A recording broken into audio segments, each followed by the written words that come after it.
হিসাব বিজ্ঞানের আদ্যপান্ত ইউটিউব চ্যানেলে আপনাদের সবাইকে স্বাগত জানাচ্ছি। আমি মোহাম্মদ তাজুল ইসলাম, হিসাব বিজ্ঞান বিভাগ, বিনোদপুর কলেজ, চাঁপাইনবাবগঞ্জ, রাজশাহী। আমাদের আজকের ক্লাসের আলোচ্য বিষয় মূলধন সংক্রান্ত সাধারণ জাবেদা। মালিক ব্যবসায়ের শুরুতে বা মাঝামাঝি সময়ে বা যে কোনো সময় নগদ অর্থ, পণ্যদ্রব্য বা যে কোনো সম্পদ ব্যবসায়ে সরবরাহ করলে তাকে মূলধন বলা হয়। মূলধন মালিকানা সত্ত্বের অংশ, তাই মূলধন বৃদ্ধি পেলে ক্রেডিট হয় এবং মূলধন হ্রাস পেলে ডেবিট হয়। এখন আমরা মূলধন সংক্রান্ত কয়েকটি সাধারণ জাবেদা নিয়ে আলোচনা করব। প্রথম জাবেদা, ব্যবসায়ে মূলধন আনয়ন 3 লাখ টাকা। এক্ষেত্রে নগদ নামক সম্পদ বৃদ্ধি পেয়েছে, তাই নগদান হিসাব ডেবিট 3 লাখ টাকা। মূলধন বৃদ্ধি পেয়েছে, তাই মূলধন ক্রেডিট হবে 3 লাখ টাকা। ব্যাখ্যা হিসাবে আমরা বলতে পারি ব্যবসায়ে নগদ অর্থ মূলধন হিসাবে আনয়ন। দ্বিতীয় জাবেদা, নগদ 2 লাখ টাকা এবং 50,000 টাকার পণ্য নিয়ে ব্যবসায় আরম্ভ করা হলো। এক্ষেত্রে নগদ টাকা বৃদ্ধি পেয়েছে, তাই নগদান হিসাব ডেবিট 2 লাখ টাকা। পণ্যের নামে কোনো হিসাব সংরক্ষণ করা হয় না, পণ্যের ক্ষেত্রে ক্রয় হিসাব ব্যবহার করা হয়। এক্ষেত্রে যেহেতু ক্রয় একটি খরচ, তাই খরচ বৃদ্ধি পেয়েছে, খরচ হিসাব ডেবিট হবে, অর্থাৎ ক্রয় হিসাব ডেবিট 50,000 টাকা। মূলধন হিসাব ক্রেডিট হবে 2 লাখ এবং 50,000 একত্রে 2,50,000 টাকা। ব্যাখ্যা হিসাবে আমরা বলতে পারি মূলধন হিসাবে নগদ অর্থ ও পণ্যদ্রব্য আনয়ন। তৃতীয় জাবেদা, নগদ 5 লাখ টাকা এবং 50,000 টাকার আসবাবপত্র এবং 30,000 টাকার ব্যাংক জমা নিয়ে একটি ব্যবসায় শুরু করা হলো। এক্ষেত্রে নগদ টাকা বৃদ্ধি পেয়েছে, তাই নগদান হিসাব ডেবিট হবে 5 লাখ টাকা। আসবাবপত্র হিসাব বৃদ্ধি পেয়েছে, তাই আসবাবপত্র ডেবিট হবে 50,000 টাকা। এবং ব্যাংক হিসাব অর্থাৎ ব্যাংক হিসাবে টাকা জমা হয়েছে, অর্থাৎ ব্যাংক হিসাব বৃদ্ধি পেয়েছে 30,000 টাকা, তাই ব্যাংক হিসাব ডেবিট হবে 30,000 টাকা। এবং এই 5 লাখ টাকা, 50,000 টাকা এবং 30,000 টাকা তিনটি অ্যামাউন্ট একত্রে 5,80,000 টাকা হবে মূলধন হিসাব। ব্যাখ্যা হিসাবে আমরা বলতে পারি নগদ অর্থ, আসবাবপত্র ও ব্যাংক জমা মূলধন হিসাবে আনয়ন। চতুর্থ জাবেদা, মালিকের ব্যক্তিগত অর্থ দ্বারা পণ্য ক্রয় করা হলো 10,000 টাকা। এক্ষেত্রে যেহেতু পণ্য ক্রয় করা হয়েছে, ক্রয় একটি খরচ, তাই ক্রয় হিসাব ডেবিট হবে 10,000 টাকা। এবং এই খরচটি যেহেতু মালিক তার ব্যক্তিগত অর্থ দ্বারা করেছে, তাই এটিকে আমরা মূলধন হিসাব আখ্যায়িত করব, অর্থাৎ মূলধন হিসাব ক্রেডিট হবে 10,000 টাকা। ব্যাখ্যা হিসাবে বলতে পারি মালিকের ব্যক্তিগত অর্থ দ্বারা পণ্য ক্রয়। পঞ্চম জাবেদা, নগদ 10 লাখ টাকা, অফিস সরঞ্জাম 5 লাখ টাকা এবং ব্যাংক ঋণ 3 লাখ টাকা নিয়ে একটি ব্যবসায় আরম্ভ করা হলো। এই জাবেদাটি দুইভাবে সমাধান করা যেতে পারে, আমরা দুইভাবে সমাধান করব। প্রথম সমাধান,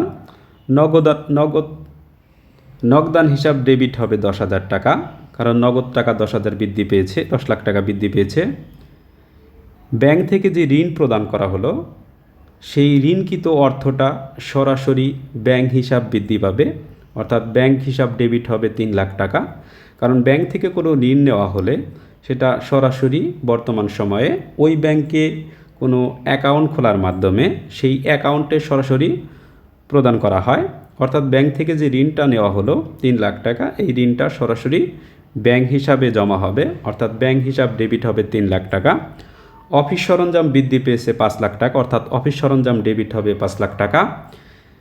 ক্রেডিট হবে ব্যাংক ঋণ হিসাব, অর্থাৎ ব্যাংক ঋণ হিসাব যেহেতু একটা দায়, তাই এটি ক্রেডিট হবে 3 লাখ টাকা।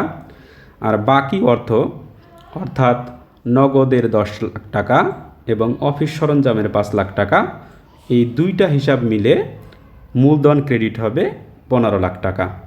ব্যাখ্যা হিসাবে আমরা বলতে পারি নগদ, অফিস সরঞ্জাম এবং ব্যাংক ঋণ মূলধন হিসাবে আনয়ন। এই জাবেদাটি দ্বিতীয়ভাবেও সমাধান করা যেতে পারে, অর্থাৎ নগদান হিসাব ডেবিট হবে 10 লাখ টাকা যোগ ব্যাংক ঋণের যে 3 লাখ টাকা, এই 3 লাখ টাকাও নগদ হিসাবে ডেবিট পাশে বসবে, অর্থাৎ নগদান হিসাব ডেবিট হবে 10 লাখ যোগ 3 লাখ অর্থাৎ 13 লাখ টাকা। অফিস সরঞ্জাম ডেবিট হবে 5 লাখ টাকা। ব্যাংক ঋণ হিসাব ক্রেডিট হবে 3 লাখ টাকা এবং মূলধন হিসাব ক্রেডিট হবে 15 লাখ টাকা।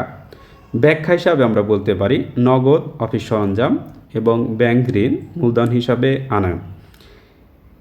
এই দুটি জাবেদার ক্ষেত্রে একটি বিষয় মনে রাখতে হবে, বর্তমান সময় যেহেতু ব্যাংকের মাধ্যমে লেনদেনকে বেশি প্রায়োরিটি দেওয়া হয়, তাই প্রথম জাবেদাটি বেশি গ্রহণযোগ্য হিসাবে আখ্যায়িত করা হবে, তবে দ্বিতীয় জাবেদাটিও ব্যবহার করা যেতে পারে।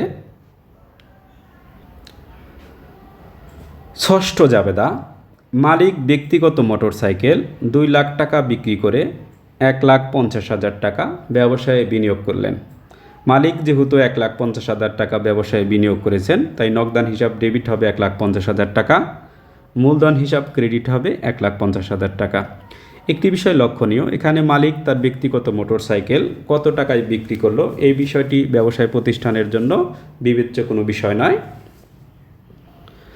ব্যাখ্যা হিসাবে আমরা বলতে পারি মালিক কর্তৃক মূলধন বিনিয়োগ।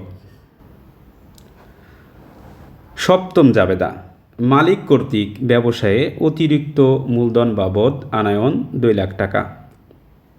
এক্ষেত্রে নগদ নামক সম্পদ বৃদ্ধি পেয়েছে, তাই নগদান হিসাব ডেবিট হবে 2 লাখ টাকা এবং যেহেতু মূলধন বৃদ্ধি পেয়েছে তাই মূলধন ক্রেডিট হবে 2 লাখ টাকা।